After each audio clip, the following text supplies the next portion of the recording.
ኦኬ ጋይስ እንዳልነው መሰረት እንግዲህ ባለፈውም ትንሽ ቪዲዮ ቀርጸናል። ዛሬም ደግሞ ድጌ ልንቀርጽ መተናል ማለት ነው።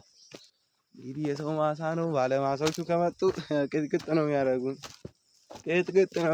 ያው ማሳቸውም አይደል መብት አላቸው። ያው የነሱ ስለሆነ መብት አላቸው።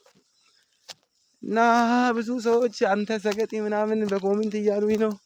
አዎ ብሰግድ ምን አገባችሁ? እኔ በገዛ ስልኬ በራሴ አካውንት ለምን አላብድም? ስግጥናውን ትቼ ለምን አላብድም? ምን አገባችሁ?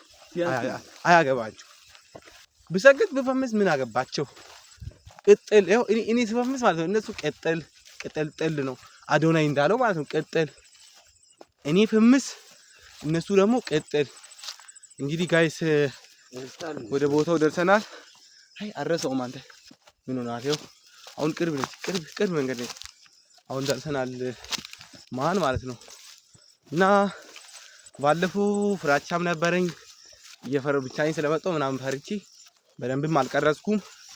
እና የዛሬውን ቪዲዮ ደግሞ ከሱ በተለየ ሁኔታ ከባለፈው በተለየ ሁኔታ ለመቅረጽ መጥቻለሁ ማለት ነው። እና ይሄ በላይ በኩል ሲታይ እንደዚህ ነው። እንግዲህ ባለፈውም እየፈራው ነበር እና አንተ አትገባ አንተ ምን ነው ዘንዶ ካለ አንድ ላይ ነው የምንጓጠው። አረባክ እዚህ ያለ ልጅ ልሙት እና ማን ነው ልጅ ያለው?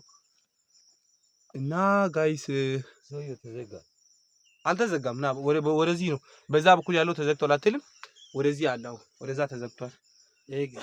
ኤግዚዮ ጋይስ በጣም ነው የሚያስፈራው። ፓርቲ 3 ቪዲዮ ይቀጥላል።